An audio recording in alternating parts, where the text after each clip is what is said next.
So this is kind of where the rubber meets the road, so to speak, to get you a retirement number.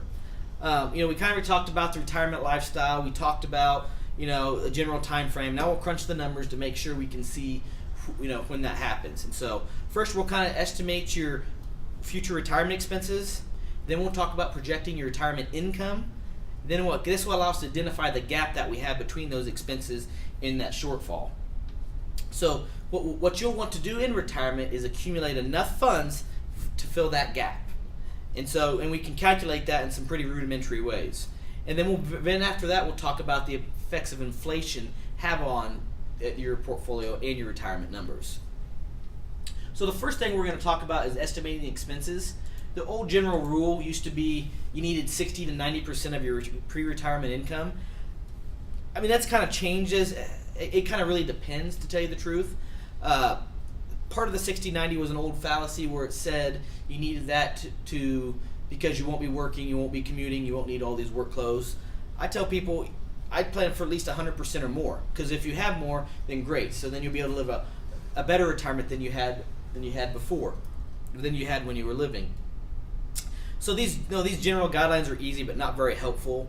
And so instead of basing it on expenses or a percentage of income, is focus on the actual expenses that you have right now and think of how they will increase or decrease as you retire. And so one of them is, it's really hard because if you're 20 years old and trying to project 65, we have zero clue what the expenses are going to be. Healthcare costs continue to rise. Everything continues to get more expensive. And so usually kind of some general rules of thumb for the expenses to help increase or decrease. Usually your housing costs may decrease because by then you might have paid off your mortgage, or you've downsized your house. You've sold your house and downsized and pay less in taxes and in insurance. Another one, you'll pay overall less in taxes. That could also be a fallacy because if you make more money than you did before you retired, you'll pay more in taxes. But a general rule of thumb, since you're not earning your income taxes and Social Security might go down because you're not receiving that paycheck. You'll probably eliminate some costs associated with your job, like the commuting, clothing, and dry cleaning. It just depends on, it just depends. I guess I don't know who dry cleans their stuff anymore, but that's the one thing I guess you can eliminate. You're more likely, this is the most important one that you can probably project an increase, is healthcare. Healthcare is only getting more expensive.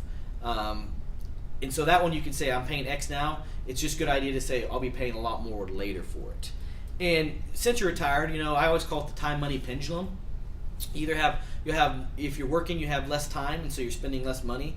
If you have more time, then you're spending more money. And so usually like your general expenses like dining out and entertainment are going to increase in retirement because you have to fill your time with something, and usually that is, more fun things. And depending on the age of your children, you might want to estimate, support education to help your parents. If that's important to you, you can help your parents or children. But again, it goes back to you save for yourself first, and if you can build it in later, that should be a secondary concern for everything. And so that I always caution everybody about that. Yes, we have a question from Facebook Live. Not from Facebook Live, but from here in the room. Is it a good idea to put away like 100% then? You said 60 to 90 used to be kind of the general rule of thumb. Is it just safe, I guess, to put away whatever you're spending now, put that away for retirement? Great question. I would say yes. I'd estimate it's just the more you can save, the better. The earlier you can save, the better, and the harder you can save, the better. And so it really depends also on your geographic location too, because some places have higher cost of living than others. But to me, I always say, if you can have over 100%, then you'd be 100. You'll be more likely safe because you have that amount. And so yes, 100%. Those general rules of thumb were just general rules of thumb. And so now we have some software now that can help project some of those things. And so, but great question. Okay, great thanks. question. What it used to be is retirement used to be, we consider it kind of a three-legged stool is what we would call it. And that three-legged stool would consist of Social Security, a traditional employer pension, and then the individual savings and savings and investments. I can't remember the statistic, but it's very staggering anymore that this traditional employer pension is basically going away. Very few places do have a traditional employer pension. I will even caution that Social Security, there are going to be some changes for my generation to make it sustainable and to last. if I remember right, I read something that by 2030, the Social Security Trust Fund that holds all the stuff that pays out the benefits will actually be paying more out than is coming in. And so that's still 2030, but it's getting closer and closer. That's only 10 years away, 11 years away now. And so something's going to have to change. And so I usually recommend that these are good places to start, having the Social Security, having that, but savings. But if they're there, great. Just count them as extra gravy on top of what you're earning. And so it also gives you more control over what you have also. Like I said, that fallacy was the three-legged stool. It just does not, it's not like what it used to be anymore. And so what's gonna happen here in the near future is we're gonna rely more and more on our individual savings and retirement investments. And so that's where we went back earlier, like your question on 100%, save early, save hard, save often, is because of that. I mean, there's a lot of unknowns. I mean, it also depends on the politics for Social Security. Maybe one wants to raise, one doesn't. We don't know. And so it just depends. And so the first part you do to try to estimate your expenses. So the next slide we'll go to, well, I guess here's another kind of fun statistic about Social Security. So if you were born in 1957 and you earn $70,000, you can expect to receive roughly $24,000 each year in today's dollars. That's at full retirement age. That's not at the early at 62. That's at 67, 68. So that just tells you how much, which it shows it's not a lot depending. That's not even 1/3 of your income that you had before, where it shows the importance of having the other ones included in there. So the gap is the biggest thing.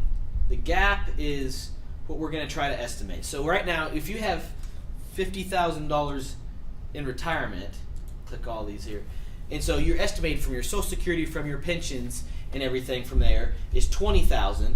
Well, you're going to need $30,000 for that gap per year, okay? And so that gap is just what we have to make up each year until we retire, okay? And so again, it said $50,000 each year. We're projected to Social Security provide only $20,000, which is where we have right there. Then we got a $30,000 shortfall, and if we're planning for retirement for 25 years, you just take that $30,000 that you'll need times roughly about 25 years, which equals a nest egg of about $750,000.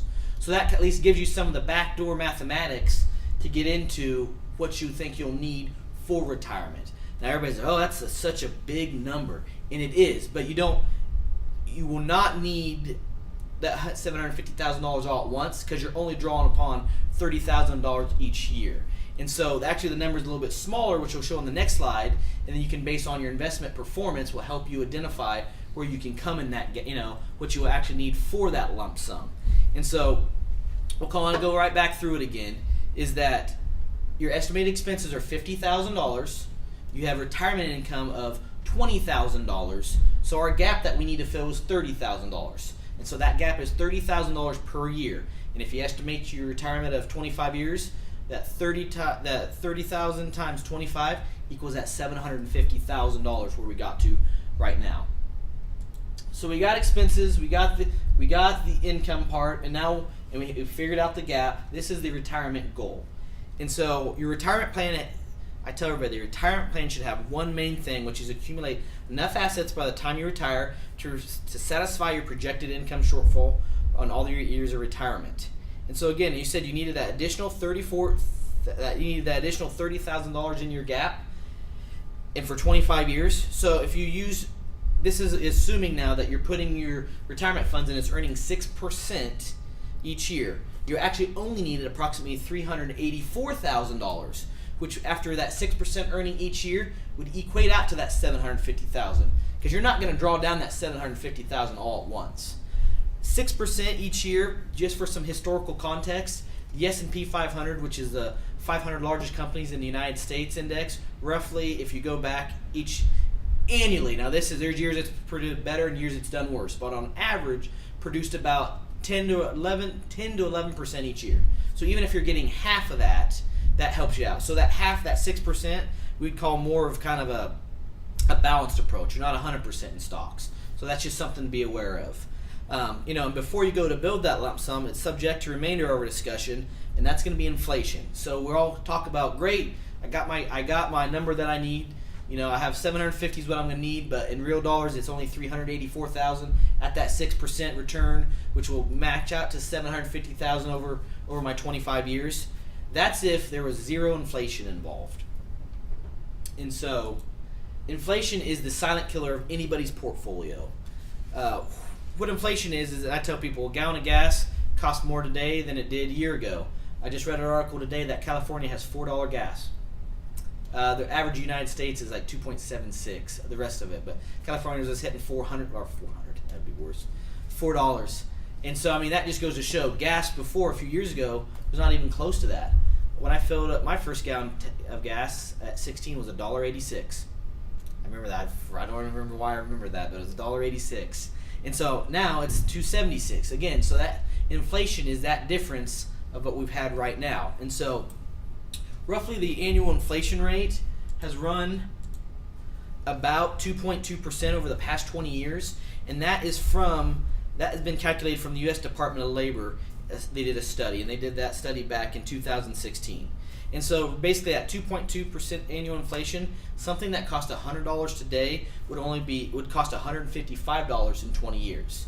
And so what's important by including that inflation in your portfolio is that you're maintaining that same purchasing power. Always. We always want to try to keep up with inflation. So like I said, the example we give is you invest $5,000 each year for 30 years.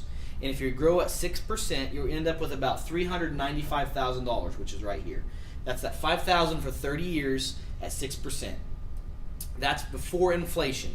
Now you add inflation, after that, your $5,000 is actually worth less than today's dollars.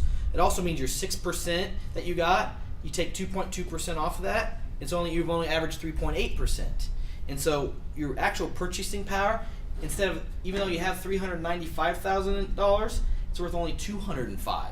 And so again, you have to account for inflation in your portfolio to make sure that you're able to keep up with purchasing power over the long term. And so too many times we just look at the numbers and say, oh great, my portfolio's done 6%. Well, what is your portfolio done after inflation's consideration taken in?